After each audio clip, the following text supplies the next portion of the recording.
Yeah, welcome to another episode of Whiskey Tango Charlie. Happy New Year to you as we wait on Charles to find our responsible pouring device.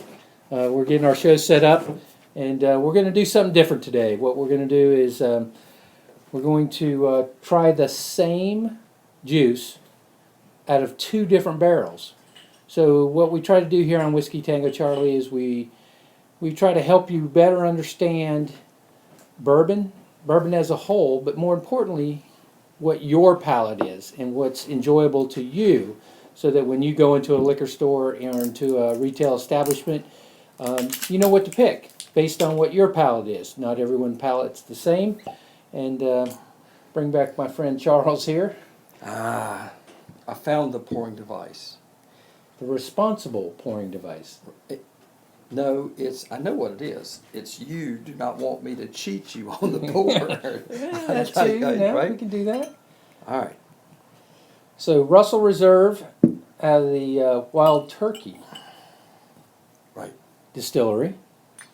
So today we picked two bottles that are barrel select bottles from a local establishment here in the Carolinas, South Carolina to be exact.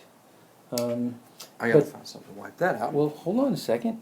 We get Charles. Go on. What? Go do your business, right? Go take care of. So as Charles goes off again on his gallivanting, let's talk about it. So Russell Reserve out of the Wild Turkey Distillery.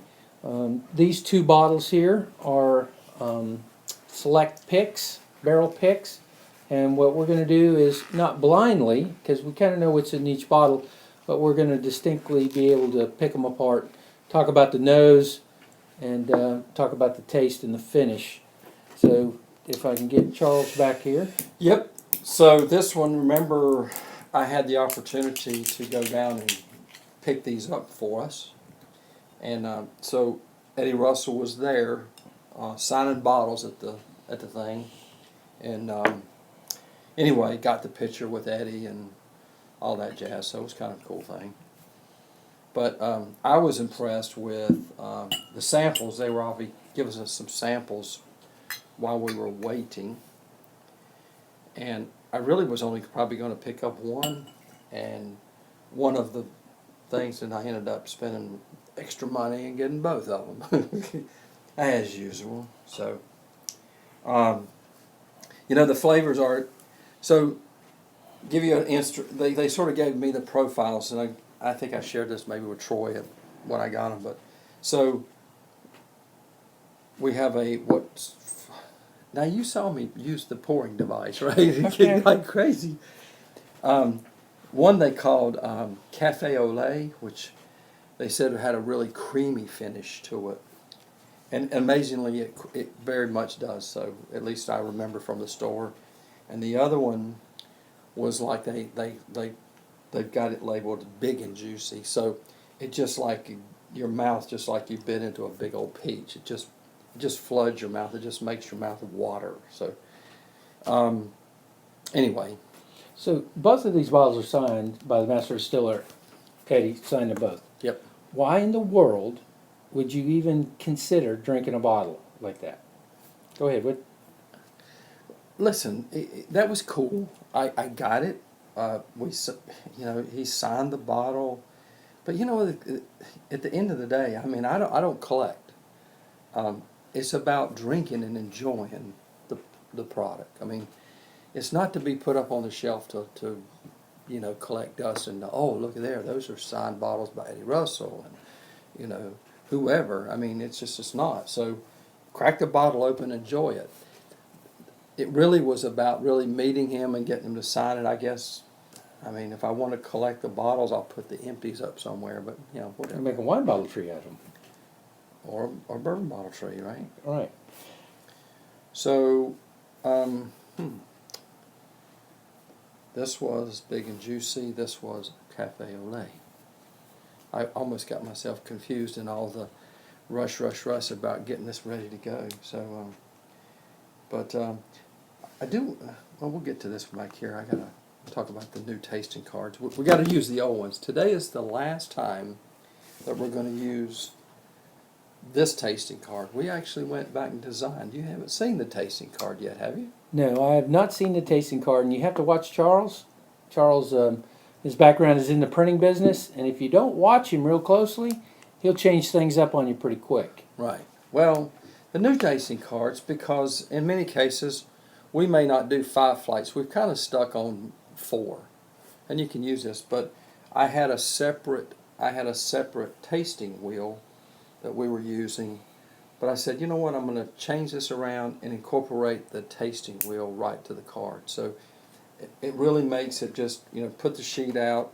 You can look at it, reference the tasting wheel. So just a new tool. And this, you can actually going to be able to find. You can get it on our Etsy. I've already put this up on our Etsy site for sale. So let's talk about the wheel, right? So people that are new to bourbon tasting and people that are experienced at it, the wheel, what's it do for us? Well, it breaks it down into profiles. So each section, you've got fruit, wood, grain, sweet, aromatics, and then spice. So as you're nosing, you get a taste. You can kind of glance at the tasting wheel and it says, okay, what am I tasting here? Sometimes it's hard. I mean, there's some flavors that, obviously the caramels, the vanillas, those are easy flavors and stuff to pick out. But then you get those little hints of things here and there that, well, what am I really tasting here? And sometimes it's kind of good to see the name of that. So it helps. It's a good tool. All right, so I want to talk about one more thing before we get started. Charles, on Friday we have Sensory Training Friday, right? Yes. So we have a Sensory kit with us here. You Yep. want to pull Yep. the Sensory kit out and speak to it a little bit? Well, yeah, so part of our Staves and Thieves, our executive bourbon store training, the Sensory Training Friday, this comes with a whole kit of aromas. So each one of these is numbered, and each number gives you that different smell, right? And it's a way to start training your senses, your smell, to what you're really picking up. And so because it's a memorized, a lot of these, you kind of smell them like, what am I really smelling there? So, is this, where is it? So this helps. This is a great aid. Like I just picked up vanilla. That's so funny, vanilla one, and each one there's butyl, and these are even not just like baking spice and all that, but there's actually acetic acid, and so those things, so you can kind of tell, well, what am I really getting there? Is this really a smell that I should be getting? Acetone. Yeah, you don't want to get acetone. If you're smelling heavy acetone, probably not going to taste very good. Nut. So this is something we use, and it's training. It's just training, because you have to really dive in to get some of the delicates. You just, if you don't train your smell to pick up on it, you're just not going to be able to do it. So anyway, it's So good awesome. stuff. So we gotta cleanse the palate. Cleanse the palate. Look. So if you'll notice, this bottle has a little bit of chill on it. Kept in the refrigerator. Probably the most inexpensive bourbon you're going to find out of the Buffalo Trace. No, it's a Buffalo Trace product. It sure Right. is. It uses the same mash bill, my understanding is, as Buffalo Trace. Do you have a glass? A couple glasses, maybe? Yeah. So Benchmark, very inexpensive. We happen to have a handle here because when you're buying, you got to buy for efficiency, and that's what we've done here. Let me go ahead and do this. Responsible pouring device over there. No, we're just a little Oh, splash. just a splash. I Right. got it. So why do we do this, Charles? Well, so shocking the palate. It's the easiest way. You kind of get things warmed up. You get your palate warmed up with something, and because once you get warmed up, we get over here and move into the tasting. Your palate's ready to go, right? And rather than just diving right in on them, because it just helps. I find it helps a lot.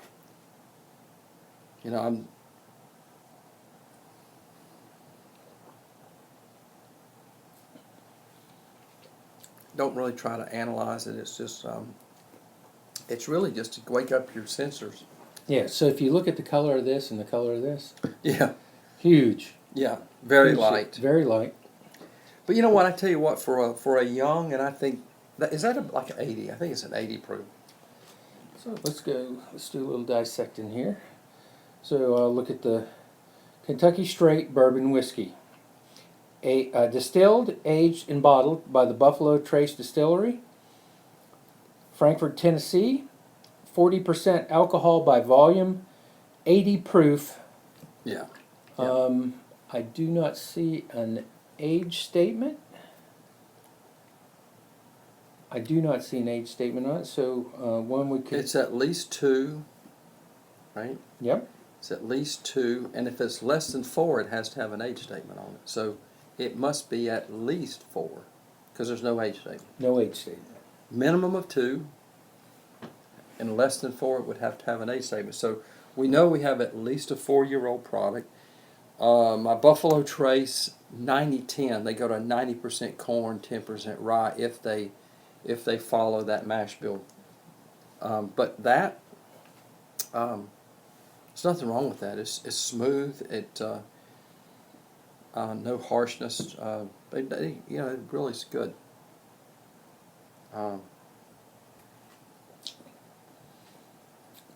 So, shock the palate. All right. So Russell Reserve, Buffalo, Wild Turkey. So what are we talking about for our mash bills here? Wild Turkey, they go with a set. This is kind of a different. So they, according to, and again, some of these things are secretive, but the Wild Turkey generally, I think, runs a 75% on the corn, 13% on the rye, and a 12% in barley.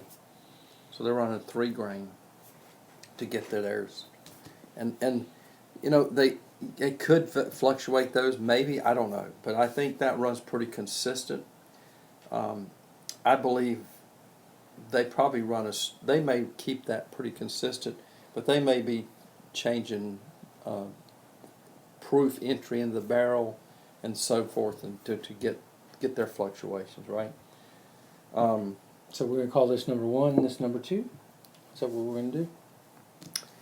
Okay, yes. So this one, which is my left, go to your far left. There you go. So that's this one here. That was the creme de lait. Creme de lait. Yeah. Supposedly the creme. So the first look, we're going to see some color here. A little bit like a medium, not super dark, but I'm going to put it up here to the light a little bit. And we're going to look at some fingers. Charles, let's talk about some fingers. Tell me about, what is this I'm looking for? Those long legs, baby. You can just see it run down the glass.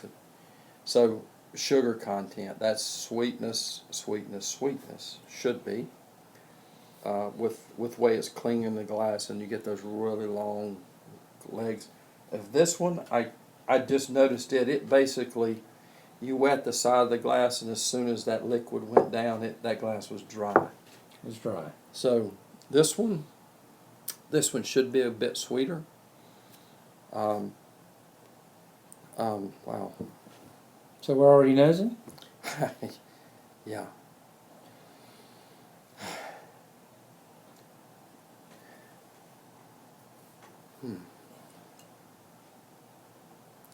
So, Jack and Jill? yeah. I'm really working hard on that. That just doesn't give a lot of notes. I have nothing. I mean, I'm just not getting anything. No, I got nothing. And I'm going to guess it's that time of year? No, I tell you, this is one of those, Troy, this is going to be one of those that you get nothing until you get the first sip, and then go back to nose it. I bet you then it comes alive. I've had those before where, and I'm bad about something new that I'm trying to get into. I'll sit there with a pour, and I'll nose this thing for 10 minutes just really working on what am I pulling out, and I've had those get nothing, and finally I said, crap, I'm taking the first sip, and after I get the first sip and I come back to the nose, it's like, well, the whole thing lit up. I'm hoping, I'm gonna say it.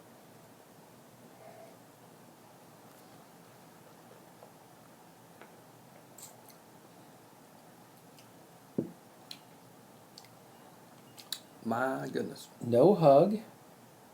So what I'm talking about is I don't really feel the alcohol in this. Now we stepped up a bit too, right? So that benchmark was 80, so we jumped up. This is a 110, so we made a jump. Really? Yeah. I would have never guessed. I No. didn't read the bottle, with full disclosure. So that first sip for me is just setting right on the edges, the front of the tongue, both sides. Not on the top of the palate, but it's hugging both edges of the tongue. So mine's more center. More center. Do I have the same one? Are you sure? Because you moved my glasses.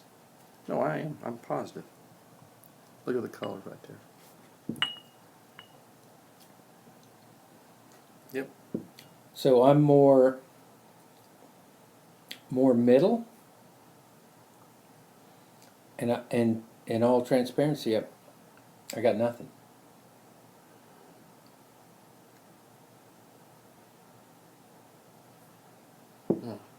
I gotta let that settle in. That's it. I'm going back for a nose again.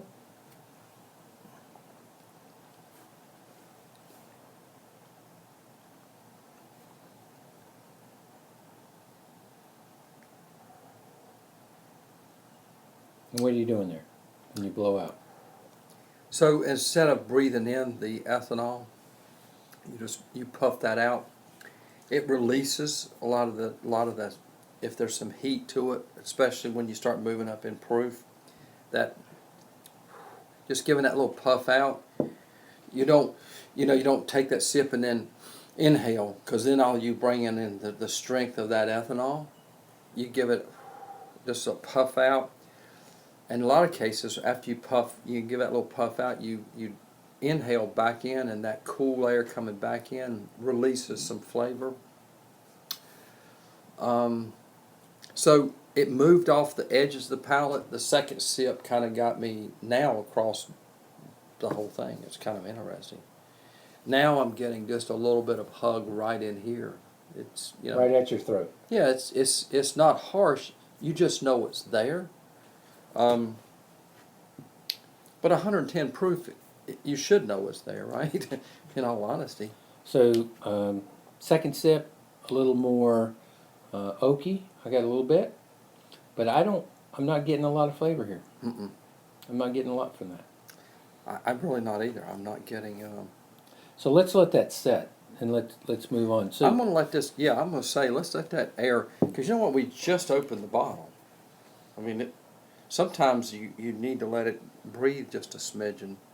Because I just cracked the bottle open. So me and Charles were in an interesting conversation before the show tonight, and we were kind of talking about the hearts and tails of what goes on during the distillation process, and Charles, if you want to share with our fan base what we're talking about. Well, it's interesting. I guess I didn't really dive in, but so when you talk about distillation, they began this distillation. The first part coming out is heads, and that's the first, and they don't use the heads. That goes to some industrial products and whatnot. The sweet spot, there's a spot in there that they call the hearts in the distillation, and that's the part they really want to use. And then as the hearts, the distillation process continues on, it gets to what the area they call the tails. And the tails, there's a spot in there when the distiller decides to make the cut. It's like, okay, now we're stopping.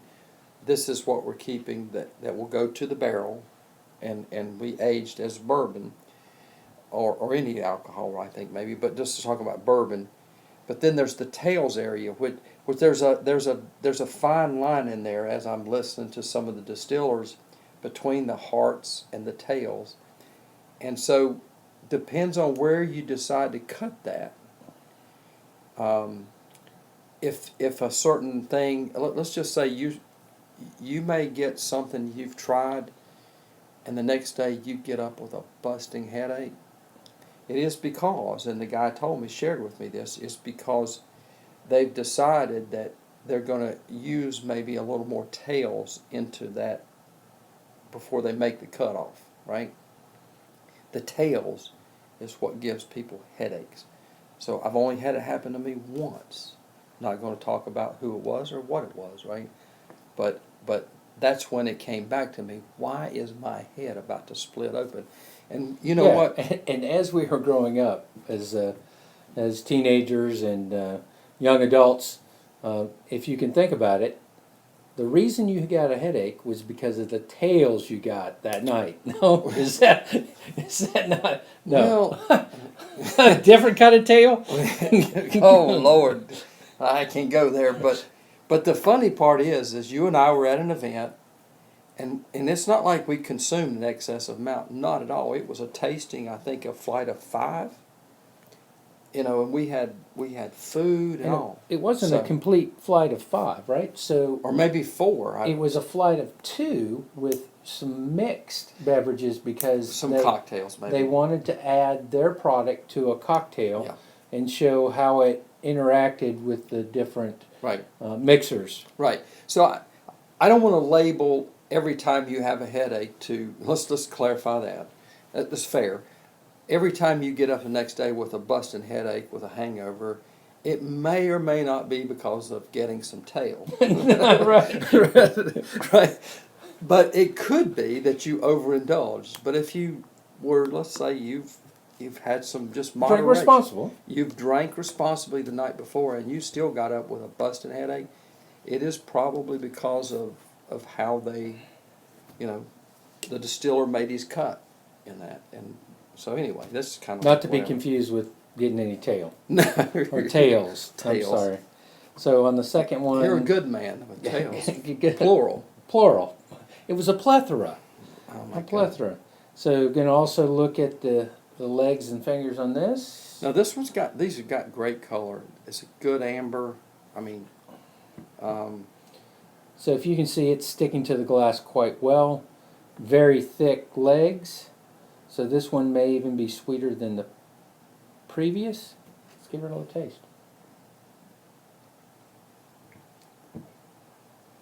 I did not nose it before I tasted it.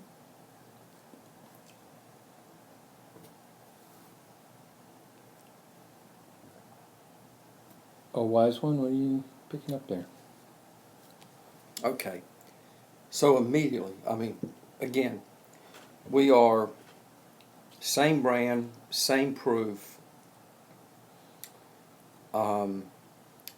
similar on the palate, but yet way different.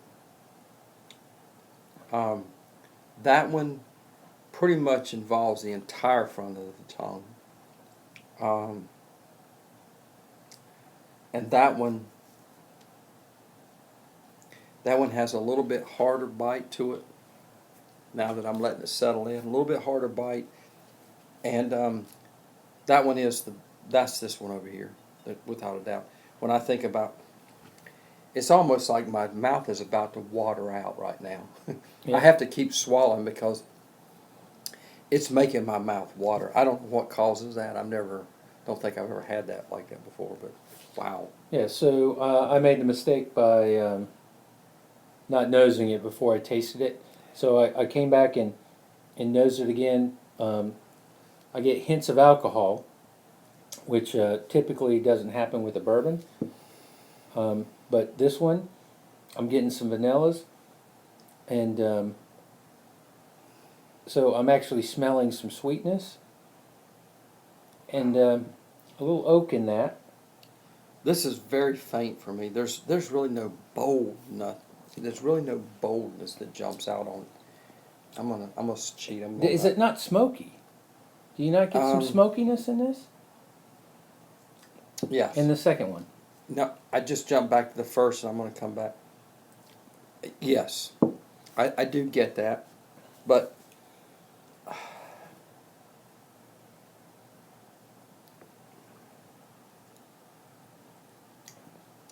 what I think is really interesting is the fact that I don't know that I'm getting what I'm nosing, and then what's on the palate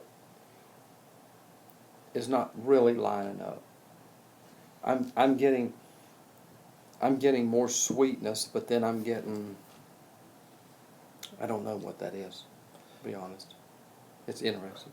So two different barrels, Yes.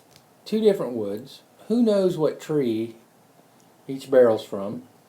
And as much as we've been to Brown and Foreman and went through their barrel process and how they make barrels, there is some scientific calculation to how long it's being toasted. So you can't So- really say that, one barrel has been toasted longer than another. And so these were all single barrel picks. So I'm trying to understand is, so it's a private barrel selection. So this is not even a small batch. These are truly two different barrels. So, and the funny part is, you know what, Troy? The crazy part is who knows? These two barrels could be sitting side by side in the rick house, right? And that they could be that different of flavor profiles. Because why? Different woods in each barrel. Same juice went in at the same time, but one barrel interacted a little bit differently with the char, the The talons in the wood. whatever, just Yep. all of that. But side by side, they come out. It's really quite amazing. So, wow. And truly, that's Which one that's you the like? point we're trying to get across tonight is what makes a good bourbon is the barrel.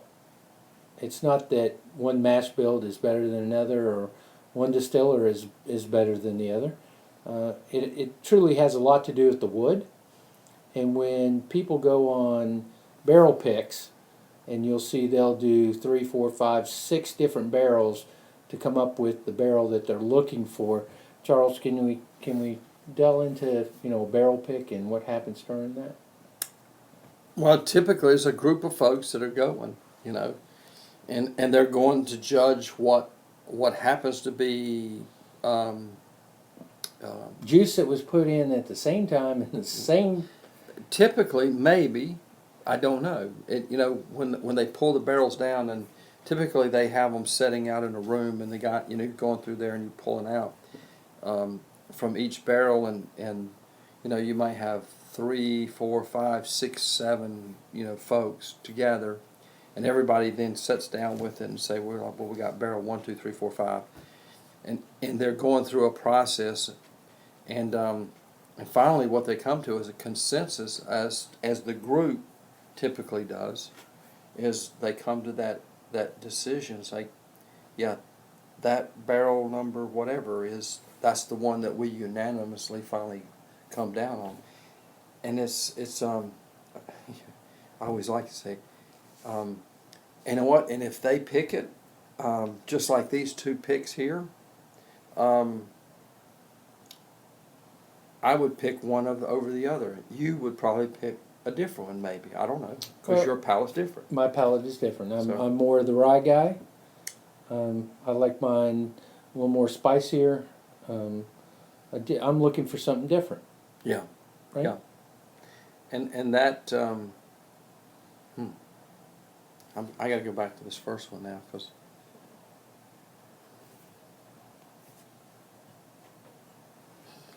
you really don't get any strongness. I don't get anything strong out of either one of these. I really. But what I will say is, So Yes. as I go, I went back to the first one, nosing it. Remember I said there's nothing, nothing. right?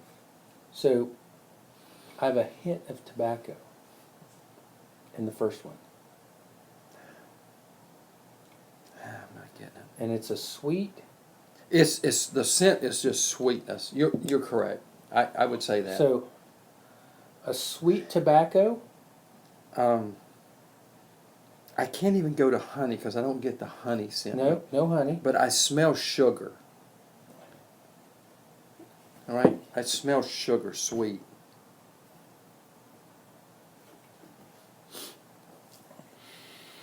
Oh wait, Ah, the coffee beans. Let me cleanse my. Okay, little coffee beans. the importance of that. It neutralizes. So whatever I was smelling over here, you neutralize that.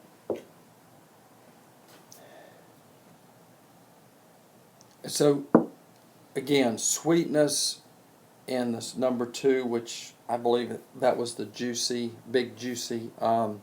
That one is that is sweet. I'm getting like the honeysuckle, Is it honeysuckle? or it tends. It almost.